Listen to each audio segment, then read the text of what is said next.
High, আমার নাম রাহুল আর আমি বর্তমানে বেঙ্গালুরুতে থাকি। আমি একটি নামী আইটি ফার্মে কাজ করি। সারাদিন কম্পিউটারের সামনে বসে কাজ করতে হয়, যা একঘেয়ে হলেও ব্যস্ত রাখে। তাই আমার 2 ব্যাক অ্যাপার্টমেন্টটাকে সুন্দরভাবে গুছিয়ে রাখতে একজন গৃহকর্মী রাখার সিদ্ধান্ত নিলাম। আমার নতুন গৃহকর্মীর নাম প্রীতি, ছদ্মনাম।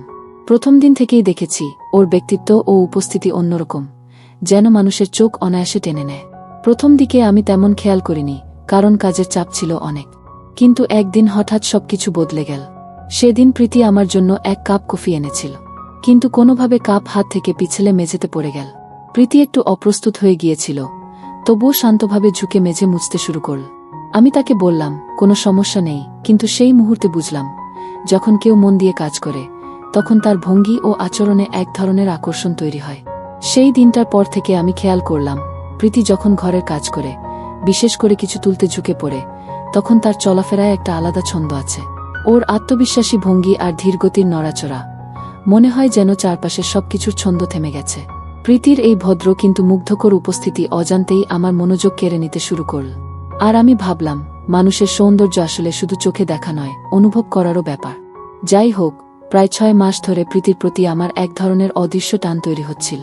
যদিও আমি কখনো সীমা অতিক্রম করিনি, কারণ সে আমার কর্মস্থলের একজন, আর আমি সম্পর্ক নষ্ট করতে চাইনি। তাছাড়া আমি জানতাম না ওর মনেও কি একই অনুভূতি আছে কিনা। সেই বিশেষ দিনটিতে আমি শোবার ঘরে বসেছিলাম, আর রান্নাঘর থেকে কিছু শব্দ শুনতে পেলাম। কৌতূহলবশত এগিয়ে গেলাম। দেখি প্রীতি রান্নাঘরে ব্যস্ত, কিন্তু তার নড়াচড়ায় যেন এক অদ্ভুত ছন্দ আছে, যেন কোনো অদৃশ্য সুরে ধীরে ধীরে দুলছে। আমার হৃদস্পন্দন অজান্তেই বেড়ে যাচ্ছিল। আমি দূর থেকে দাঁড়িয়ে ওর মনোযোগী ভঙ্গি দেখছিলাম। মাঝে মাঝে মনে হচ্ছিল ও শুধু কাজ করছে না, বরং নিজের জগতে হারিয়ে গেছে। তার মুখের অভিব্যক্তিতে একটা রহস্য লুকিয়েছিল, যেন সে কোনো গোপন চিন্তায় ডুবে আছে। আমি ধীরে ধীরে রান্নাঘরের দরজার দিকে এগোলাম। ফাঁক দিয়ে দেখলাম প্রীতি থালা বাসন ধুচ্ছে, কিন্তু মাঝে মাঝে থমকে দাঁড়িয়ে যেন গভীরভাবে কিছু ভাবছে। তার চোখ আধ খোলা, আর মুখে এক ধরনের লজ্জামাখা হাসি। আমার ভেতরে তখন দ্বিধা, যাব কি যাব না। তবুও সাহস করে ভেতরে ঢুকে বললাম, প্রীতি, সব ঠিক আছে তো? সে চমকে তাকাল, যেন হঠাৎ বাস্তবে ফিরে এসেছে। কয়েক সেকেন্ড চুপ করে রিল, তারপর ধীরে গলায় বলল, আমি একটু একা বোধ করছিলাম স্যার।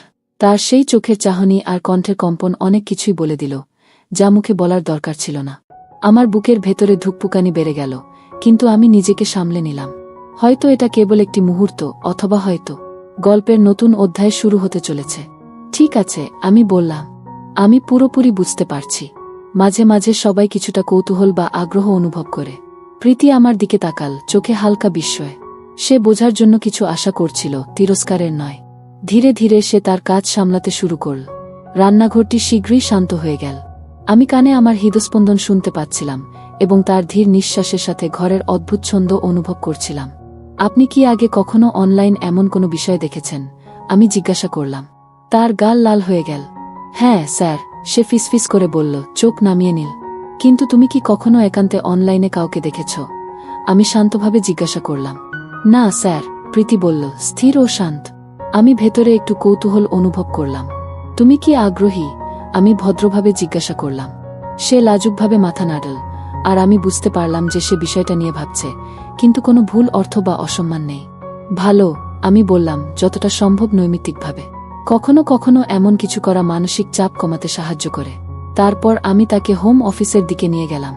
আমি একটি চেয়ার ধরলাম এবং পিসি চালু করলাম। দরজা ধীরে বন্ধ করলাম যাতে শান্তি বজায় থাকে। আমি দ্রুত ব্রাউজারে গিয়ে একটি বিশেষ ওয়েবসাইট খুললাম, যেখানে আমরা আমাদের কৌতূহলপূর্ণ খোঁজ শুরু করতে পারি। তোমার পছন্দের কাউকে বেছে নাও, আমি স্ক্রিনের দিকে ইশারা করে বললাম।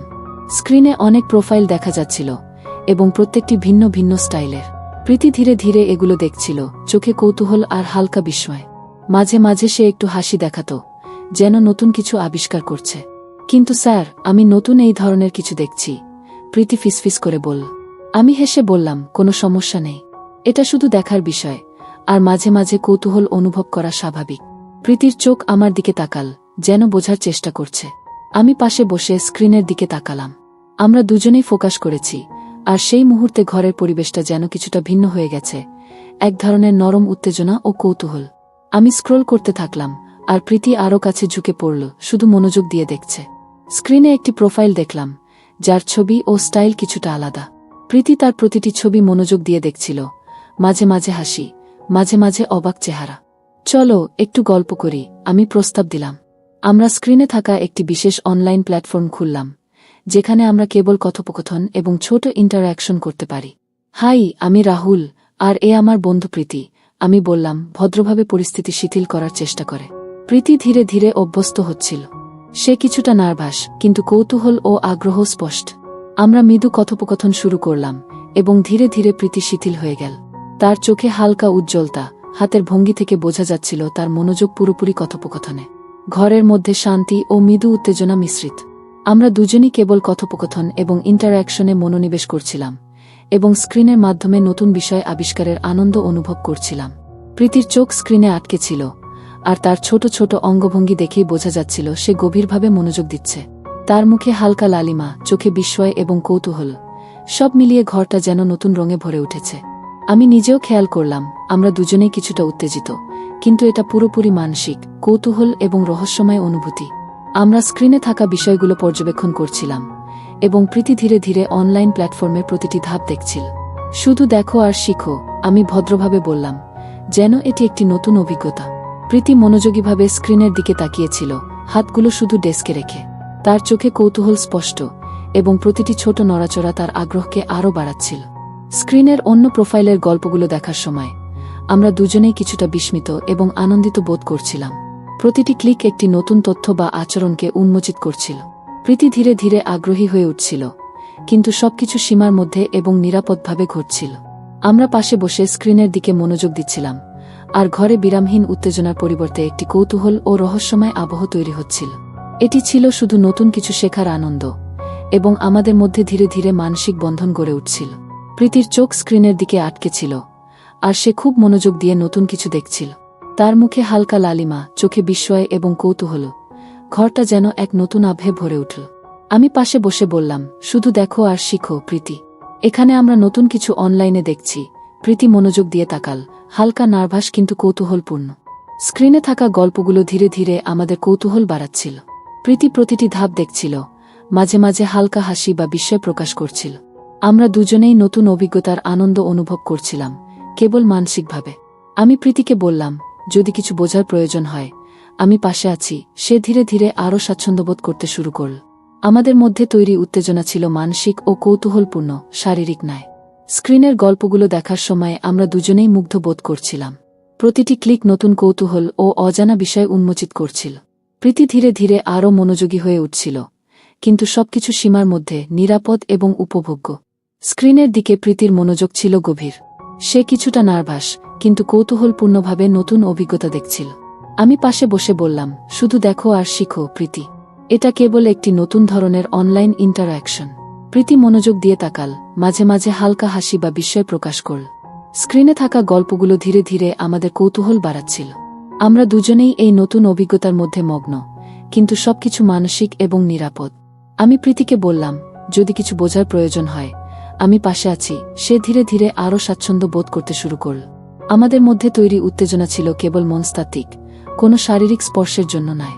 স্ক্রিনের অন্য প্রোফাইল বা ইন্টারঅ্যাকশন দেখার সময় প্রীতি ধীরে ধীরে আগ্রহী হয়ে উঠছিল। তার চোখ কৌতূহলপূর্ণভাবে স্ক্রিনে আটকে থাকল, আর সে শিখছিল কিভাবে নতুন কৌশল ও পদ্ধতি দেখা যায়। আমরা দুজনেই এই নতুন অভিজ্ঞতা থেকে আনন্দ অনুভব করছিলাম, একটি নিরাপদ, সৃজনশীল ও কৌতূহলপূর্ণ শিক্ষা। শেষ পর্যন্ত আমরা শুধু কথোপকথন, পর্যবেক্ষণ এবং মানসিক উত্তেজনার মধ্য দিয়ে নতুন অভিজ্ঞতা উপভোগ করছিলাম। এই মুহূর্তটি ছিল রোমাঞ্চকর, কৌতূহলপূর্ণ, কিন্তু সম্পূর্ণ নিরাপদ। স্ক্রিনের দিকে প্রীতির মনোযোগ ছিল গভীর। সে কিছুটা নার্ভাস, কিন্তু কৌতূহলপূর্ণভাবে নতুন অভিজ্ঞতা দেখছিল। আমি পাশে বসে বললাম, শুধু দেখো আর শিখো প্রীতি, আমরা নতুন কিছু অভিজ্ঞতা অনলাইনে উপভোগ করছি। প্রীতি মনোযোগ দিয়ে তাকাল, মাঝে মাঝে হালকা বিস্ময় বা উচ্ছ্বাস প্রকাশ করল। স্ক্রিনে থাকা দৃশ্যগুলো ধীরে ধীরে আমাদের কৌতূহল বাড়াচ্ছিল। আমরা দুজনেই এই নতুন অভিজ্ঞতার মধ্যে মগ্ন, কিন্তু সবকিছু মানসিক এবং নিরাপদ। আমি প্রীতিকে বললাম, যদি কিছু বোঝার প্রয়োজন হয়, আমি পাশে আছি। সে ধীরে ধীরে আরও স্বাচ্ছন্দ্য বোধ করতে শুরু করল। আমাদের মধ্যে তৈরি উত্তেজনা ছিল মনস্তাত্ত্বিক, শারীরিক নয়। স্ক্রিনে থাকা চরিত্রগুলো নানা কর্মকাণ্ড দেখাচ্ছিল, কিন্তু আমরা তা কেবল দূরে থেকে মনোযোগ দিয়ে পর্যবেক্ষণ করছিলাম। প্রীতি ধীরে ধীরে আগ্রহী হয়ে উঠছিল, তার চোখ কৌতূহলপূর্ণভাবে স্ক্রিনে আটকে থাকল। আমরা দুজনেই এই নতুন অভিজ্ঞতা থেকে আনন্দ অনুভব করছিলাম, একটি নিরাপদ, সৃজনশীল ও কৌতূহলপূর্ণ শিক্ষা। শেষ পর্যন্ত আমরা শুধু কথোপকথন, পর্যবেক্ষণ এবং মানসিক উত্তেজনার মধ্য দিয়ে নতুন অভিজ্ঞতা উপভোগ করছিলাম। এই মুহূর্তটি ছিল রোমাঞ্চকর, কৌতূহলপূর্ণ, কিন্তু সম্পূর্ণ নিরাপদ।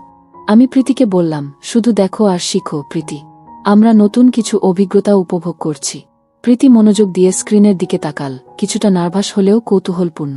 আমরা দুজনেই অনলাইনে নতুন কিছু পরীক্ষা করছিলাম, কেবল পর্যবেক্ষণ, শেখা এবং মানসিক উত্তেজনা অনুভব করা। স্ক্রিনে থাকা চরিত্রগুলো বিভিন্ন কর্মকাণ্ডে মগ্ন, এবং আমরা তা কেবল দেখছিলাম, বিশ্লেষণ করছিলাম এবং উপভোগ করছিলাম। প্রতি মুহূর্তে প্রীতির চোখ স্ক্রিনের দিকে আটকে থাকল, তার মুখে বিস্ময় এবং আনন্দের প্রকাশ। আমি পাশে বসে ফিসফিস করে বললাম, দেখো কিভাবে তারা নিজেদের অনুভূতি প্রকাশ করছে। প্রীতি ধীরে ধীরে আরও স্বাচ্ছন্দ্য বোধ করতে লাগল, তার চোখে কৌতূহল, মনোযোগ এবং আনন্দের মিশ্রণ। আমরা দুজনেই বুঝতে পারছিলাম, কখনো কখনো নতুন কিছু দেখার আনন্দই সবচেয়ে উত্তেজনাপূর্ণ হতে পারে। স্ক্রিনে থাকা চরিত্রগুলোর ছোট ছোট রূপকী ইঙ্গিত প্রমাণ করছিল যে তারা নিজেদের অনুভূতি প্রকাশ করছে।